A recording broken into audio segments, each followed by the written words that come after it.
Magandang gabi, Pilipinas. Sa Frontline tonight, Mga magsasaka hindi makapagtanim dahil tuyot na tuyot ang lupa at walang tubig sa sobrang init.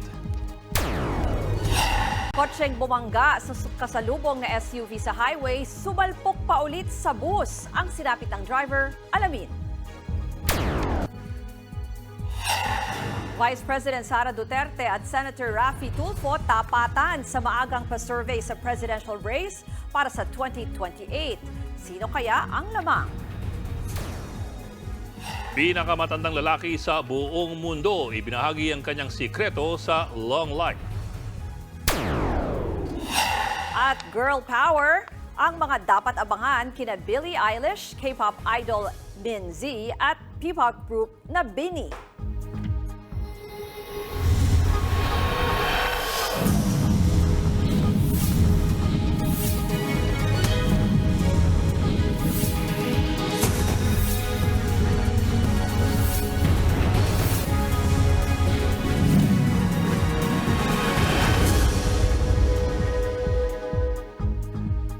Ang init na nga, wala pang tubig. Yan pong nararanasan ng ilang magsasaka sa Bacnotan, La Union. Tuyot na ang lupa at nasa pa ang tubig sa balon. Kaya naman hindi na raw muna sila magtatanim.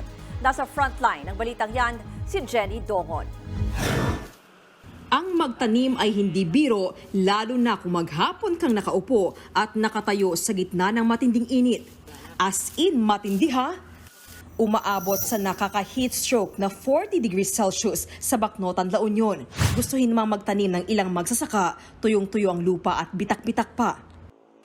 Pati ang balon na pinagkukunan ng tubig, natuyot din. Ay, wala talaga kami may tatanim. Mahihirapan kahit kaya magtanim ngayon, hindi rin mabubuhay.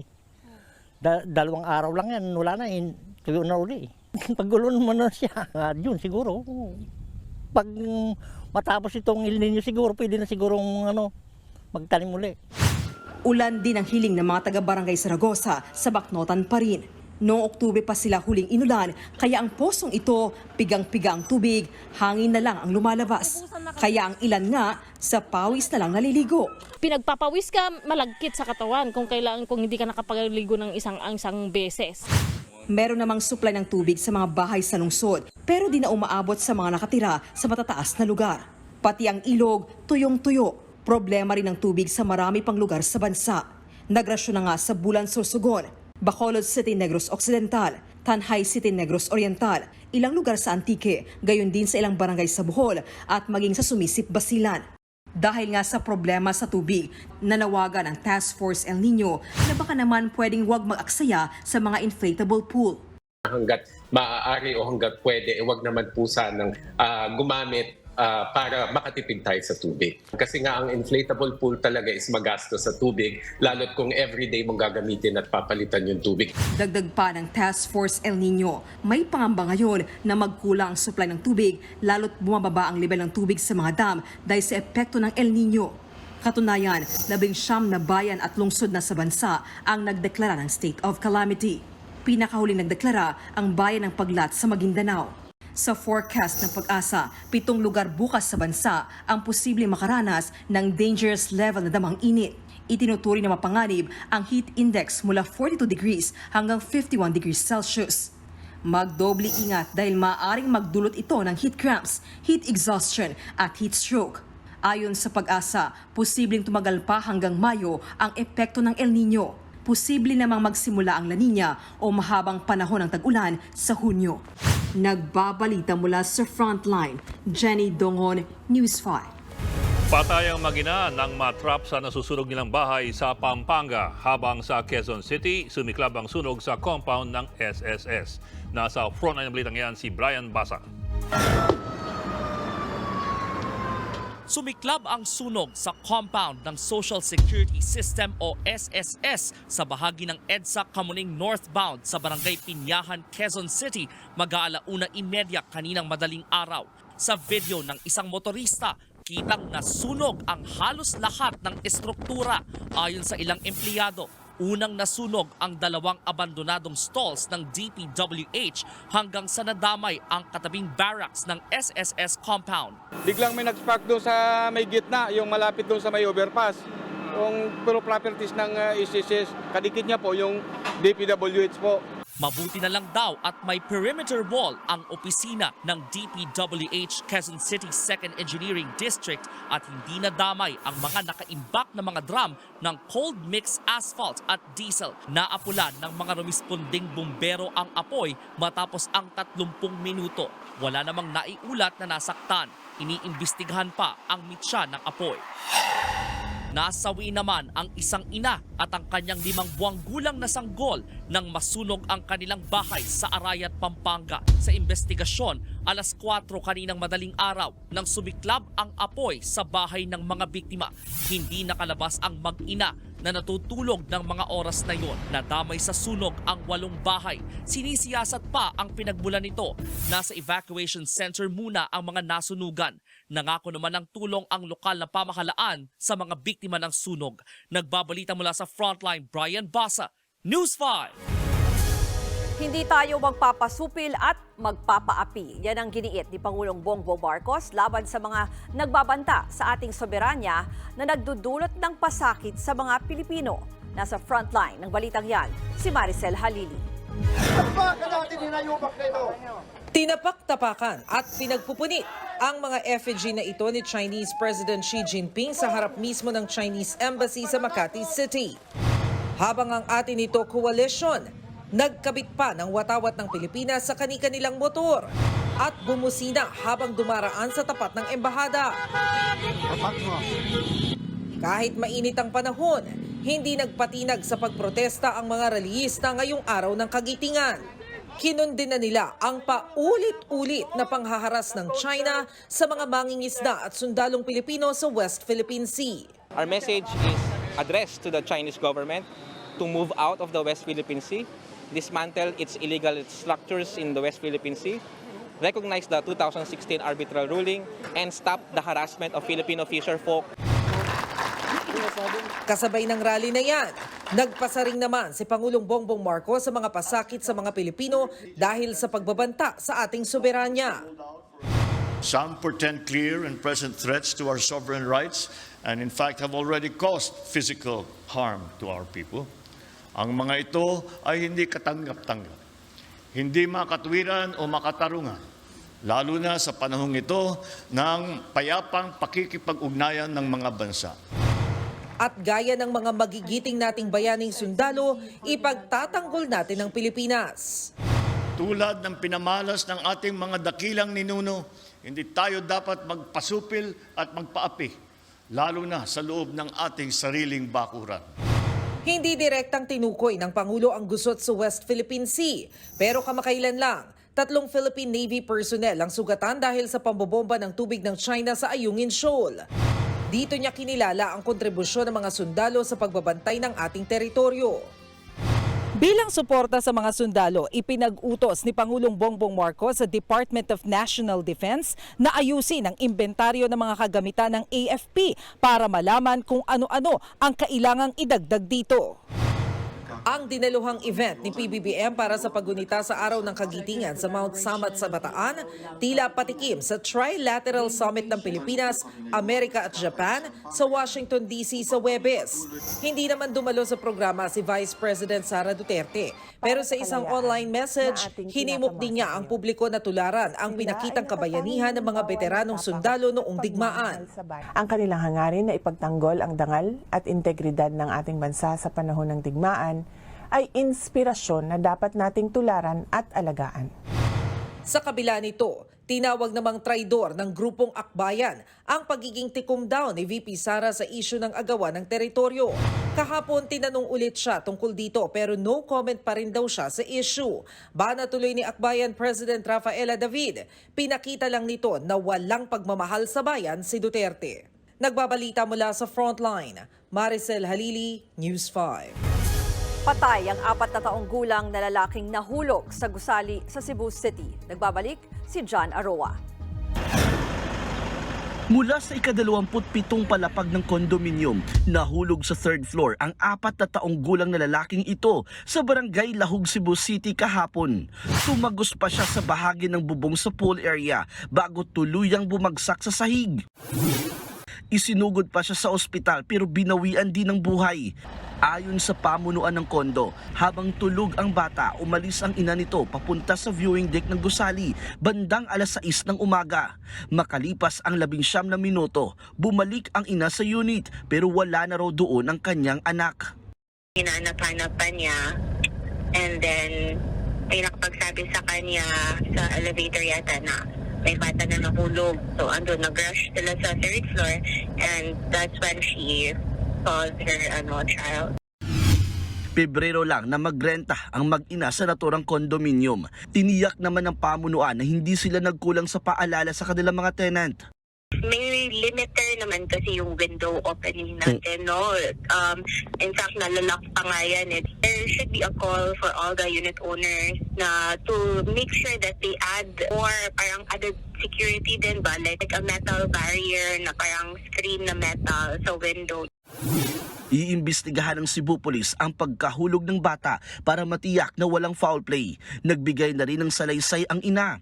Dahil naman sa nangyari, ipapatawag ng Cebu City Mayor Michael Rama ang lahat ng pamunuan ng mga kondominium sa lungsod para siguruhing nasusunod ang public safety sa mga gusali. Kasi dapat mayroong public safety measures yan. Per floor mayroong net dapat. If not, yung railings talagang enough na hindi makakaakyat yung mga bata. Pinahigpitan din ng alkalde ang inspeksyon sa mga kondominium para tiyaking nasusunod ang panuntunan sa kaligtasan ng mga residente. Nagbabalita mula sa Frontline, John Arua, News 5. Sa ibang balita, malapit na pong maubos ang bakunang panlaban sa pertussis o pertussis. Kapansin-pansin pa naman ang pagdami ng mga batang nahahawa ng sakit. Nasa Frontline na balitang yan si JC Cosico. Habang tumatagal, mas dumarami ang nahahawa ng pertussis o whooping cough sa bansa. May outbreak na niyan sa Quezon City, Iloilo City at Cavite.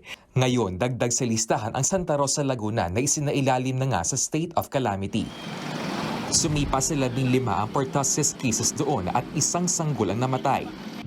Hindi tuloy maiwasang mangamba ang mga magulang na may inaalaga ang sanggol. Delikado kasi kapag bata at walang bakuna ang tinamaan ng pertussis. Kaya si Nanay Rohania Arceta, pinabakunahan na ang kanyang anak. Natatakot siyempre ako. Nag-aalala din ako sa mga anak ko. Especially dito kasi mahina pa yung resistensya niya. 5-in-1 pentavalent vaccine ang itinurok sa anak ni Arceta. Panlaban ito sa pertussis, hepatitis B, Hib, diphtheria at tetanus. Paalala naman na Health Office ng lungsod, hanggat maaari huwag munang dalhin ang mga sanggol sa mga matataong lugar lalo ngayong mainit ang panahon. Sila yung most vulnerable. So ibig sabihin, siyempre wala pa silang ganong resistensya, di ba? So mas prone sila na mahawa talaga. Mainam din daw kung bababakunahan na ang inyong mga anak. Yun nga lang, posibleng maubos na sa Mayo ang supply ng pentavalent vaccine. Base sa datos ng Department of Health mula noong March 25, 64,400 doses na lang ang natitirang pentavalent vaccine sa buong bansa. Posibleng sa Hunyo pa i-deliver ang 3 milyong bakunang binili ng gobyerno. Bukod pa riyan, bibili rin ng karagdagang TTP vaccine. Kailangan yan lalo't sa buong Pilipinas. Pumalo na sa higit 1,000 ang pertussis cases. 54 sa kanila ang namatay. Nagbabalita mula sa Frontline, JC Cosico, News 5. Opisyal nang idineklara bukas ang Eid al-Fitr o ang pagtatapos ng Ramadan. Inanunsyo yan ng Bangsamoro Darul Ifta matapos masilayan ngayong gabi ang crescent moon. Mahalagang aspeto ng Eid al-Fitr ang pagpapakita ng ganitong hugis ng buwan. Ito kasi ang hudyat ng pagsisimula ng Shawwal o ika-10 buwan sa Islamic calendar. Bilang paghahanda sa selebrasyon, pansamantalang isasara bukas ang bahagi ng Rojas Avenue sa Davao City para sa idaraos na centralized Eid al-Fitr Congressional Prayer.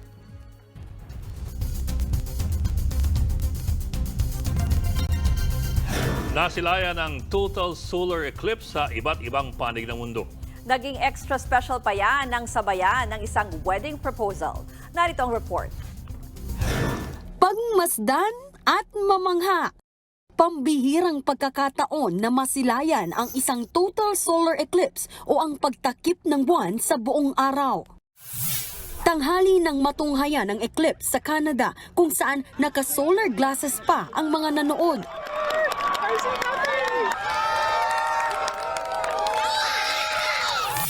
Nabalot ng dilim ang ilang bahagi ng Mexico.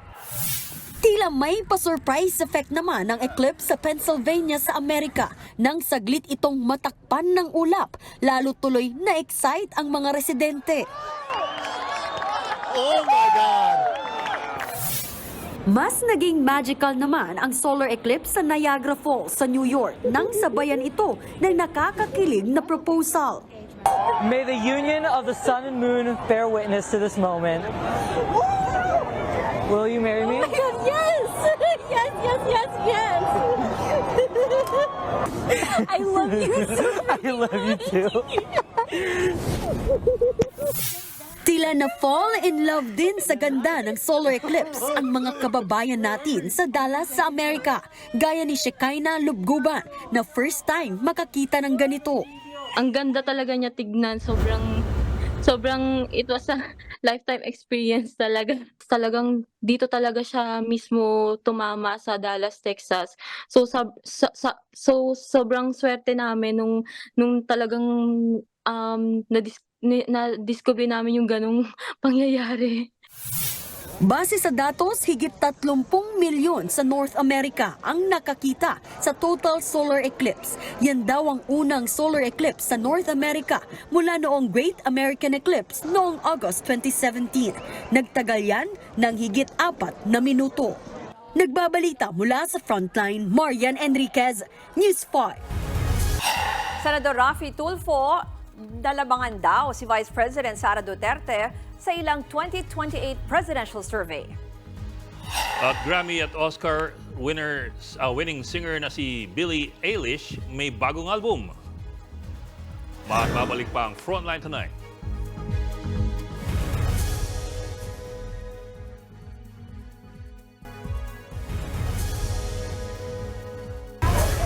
Sa ibang balita, tapatang Vice President Sara Duterte at Senator Raffy Tulfo ang laman ng ilang survey para sa 2028 presidential race. At ang nangunguna raw dyan, si Tulfo. Nasa frontline ng balitang yan, si Marian Enriquez.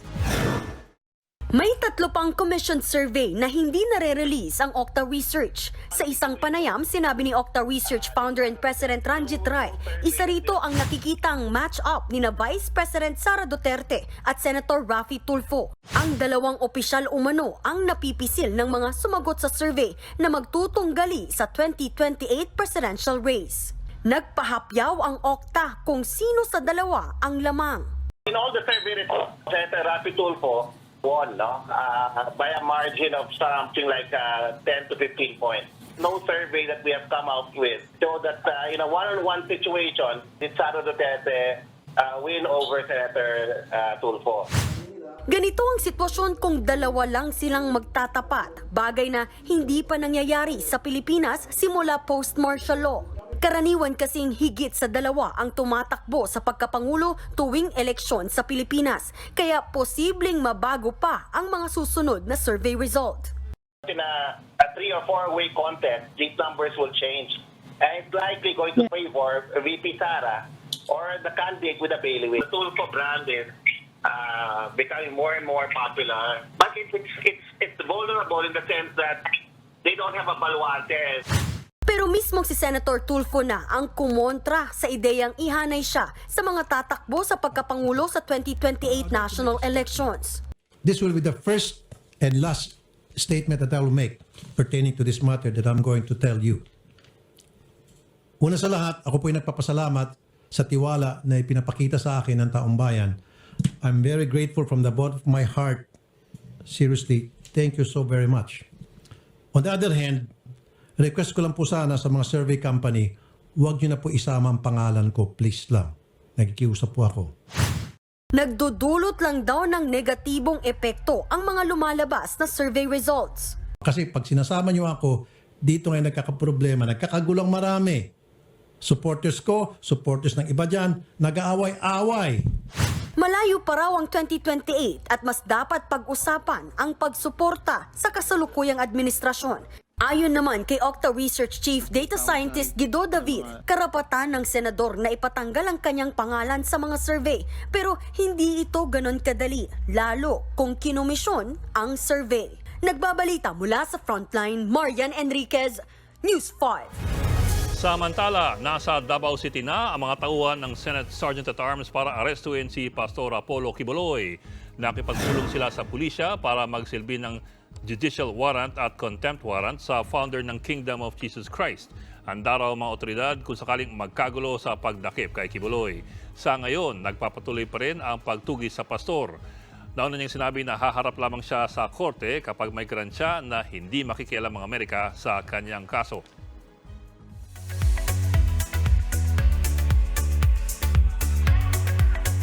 Showbiz Tonight na tayo. Ipinasilip na ang first taping at ilang pictorial ng pamilya Mulak para sa TV5 sitcom nilang The Purse Family. Nasa frontline ng balitang yan si MJ Marfori.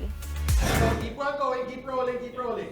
Pack na pack sa ganda at kagwapuhan. Sumabak na finally sa taping at pictorial ang kambal na sina Atasha at Andres Mulak para sa kanilang upcoming sitcom na The Purse Family. Manang-mana sa kanilang mga magulang na sina Aga Mulak at Charlene Gonzalez na kasama rin sa sitcom. Chika ni Tash, kakaiba ang samahan nila ng kanyang ama rito. Siyempre naman kilig ako kasi, you know, our dad is there through every part of the process.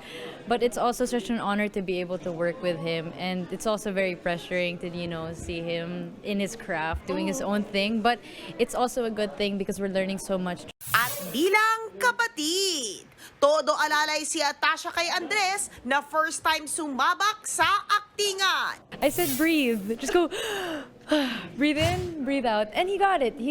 Eventually, he got warmed up and he got the hang of it. And I'm just happy. That was his first ever take. So I'm very proud of him. Bukod naman sa Mulak Family, kasama rin sa sitcom sina Roderick Paulate at si Bayani Agbayani na nakaisip ng title ng palabas. Alam mo kanina nagpipictorial sila Aga, alam mo mararamdaman mo na napakasarap naman panoorin itong pamilya na to. Ito yung pamilyang totoo na dapat nating panoorin. Saan yung pamilya nagpapatawa at the same time nagtuturo ng values.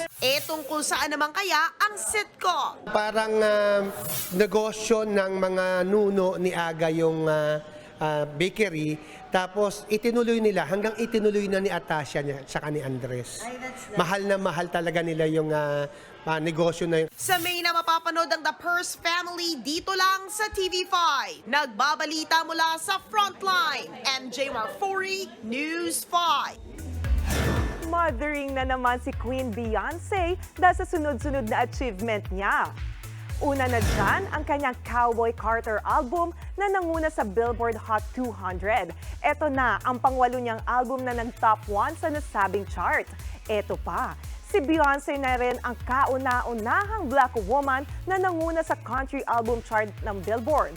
Last March 29 lang nang inilabas ng singer ang Cowboy Carter. Bukod sa kantang Texas Hold'em, trending din sa album na yan ang collab song nila ni Miley Cyrus na Two Most Wanted.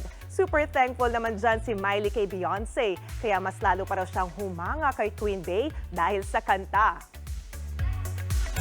Next week na ilalabas ni Billie Eilish ang third album niyang Hit Me Hard and Soft.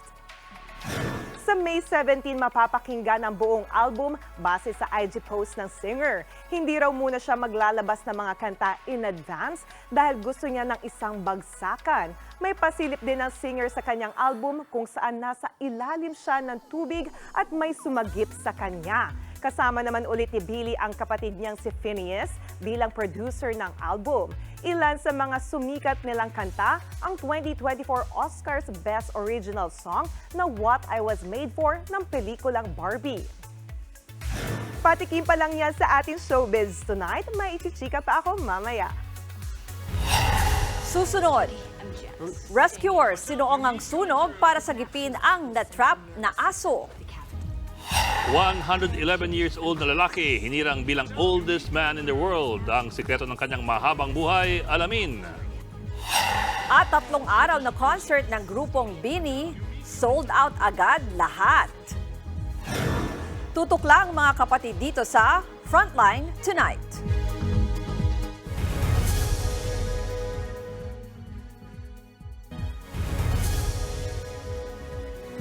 Binalot sa tape tsaka sinilid sa kahon ang bangkay ng isang babae sa Tondo sa Maynila. Droga ang isa sa mga tinitingnang motibo sa pagpatay. Nasa frontline ng balitang yan si Dave Abuel. Walang kawala ang dalawang suspect na sangkot sa isang krimen sa Tondo, Maynila nitong Sabado. Balot ng packaging tape ang buong katawan at nakasilid sa kahon. Ganyan natagpuan ang bangkay ng isang babae sa kalsada ng Barangay 109 nang silipin ang kuha ng CCTV. Nakita sa kabilang barangay ang isang rider, dala-dala ang kahon. Nandyan ang bangkay ng biktima. Hindi na nahagip sa video pero iniwan na yan ng rider sa Kapulong Street. Pinulot naman ito ng isang residente sa pag-aakalang nahulog lang ito ng delivery rider. Pero nang buksan, doon na tumambad ang bangkay ng babae. Meron siyang tattoo na hasmin sa bandang kanang binti niya na may 3 star. Nasa 4'9" ang taas niya. Babae na ano kasi. Kaya nagbukang bata siya, nakasya sa tiniklop. Kinilalang biktima na si Jasmine Salvador, 32 taong gulang, residente ng Santa Cruz, Maynila. Malinis naman po yung kanyang katawan. Wala po yung visual search natin. Nakita naman wala ka po pero mga sugat o whatsoever. Tansya niyo sir, ilang araw na po siyang patay nung nakita?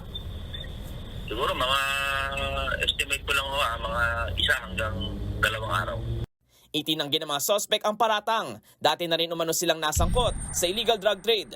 Bukod sa 2 inaresto, nadakip na rin ang rider na nag-iwan sa kahon. Nagbabalita mula sa Frontline, Dave Abuel, News 5. Nasa batang 34 million pesos na halaga ng shabu sa buy-bust operation ng PIDEA sa Malabang, Lanao del Sur. Arestadong isang high-value target na si alias Dats. Ayon sa PIDEA, nakatanggap sila ng tip na may paparating na shipment ng mga shabu mula sa Zamboanga. Dadalhin daw ang mga ito sa Maguindanao. Sa isa pang buy-bust operation sa Pasay City naman, nahuli ang isang menor de edad at isang 20 anyos sa lalaki. Ayon sa pulisya, high-value individual ang dalawa at galing pa raw sa Taguig ang supply nilang droga. Nakumpiska ang 100 gramo ng shabu na may street value na 680,000 pesos.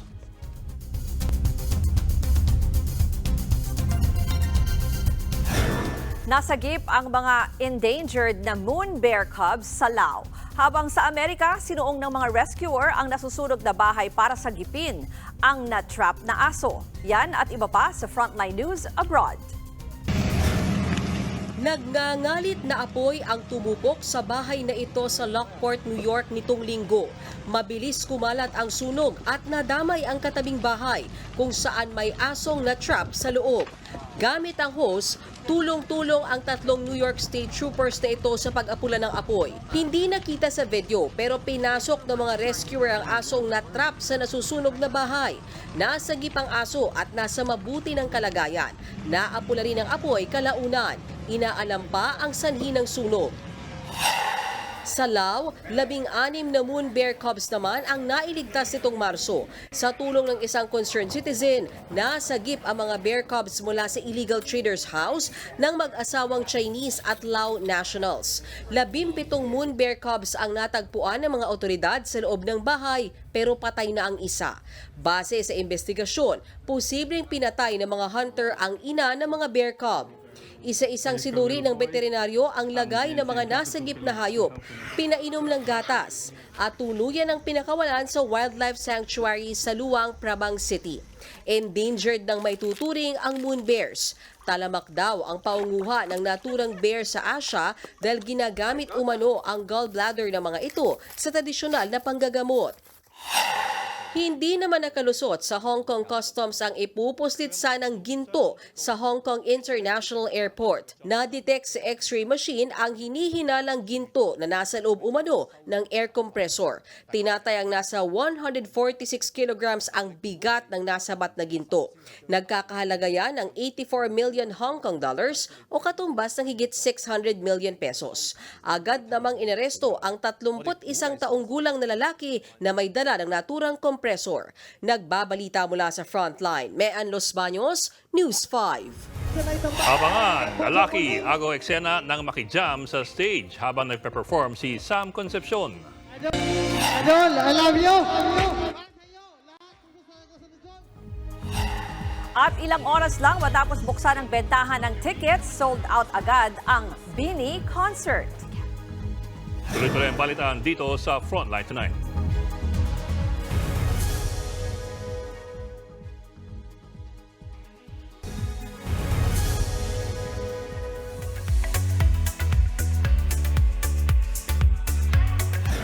Ibang klase ang mga Bloom. Sold out naman kasi agad ang second at third day concert ng tinagurang Nation's girl group na BINI.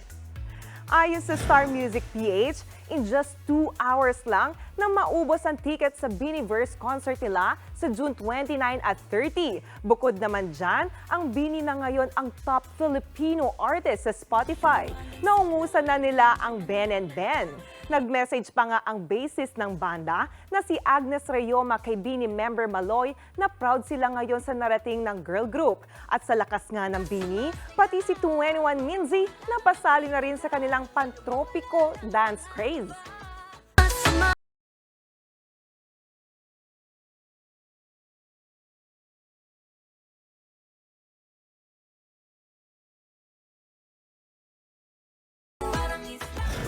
Eto pa, agaw eksena ang isang audience na umakyat sa stage habang nagpe-perform si Sam Concepcion. Pisa na isang parang marinette po, Jomoli. Idol, I love you. Para sa iyo, lahat kung gusto na gusto ni Joel, Loreto, I love you. Enjoy sa pagkanta si Sam ng hit song niyang dati sa piyesta na yan sa Loreto, Agusan del Sur. Pero maya-maya, umakyat na sa stage ang isang audience at lumapit kay Sam. Na-shock ang singer pero binigay pa rin niya ang mic sa kanya. Kaya naman nakapag-shoutout pa sa mic ang audience na yan. Binalik din naman niya kay Sam ang mic hanggang sa pinababa na siya ng staff. Pero the show must go on dahil tuloy lang sa pag-perform si Sam. Marami naman ang natuwa sa pagka-professional dyan ng singer. At yan ang latest and hottest sa showbiz tonight. Ako si Jania Lipon. Happy Tuesday mga kapatid.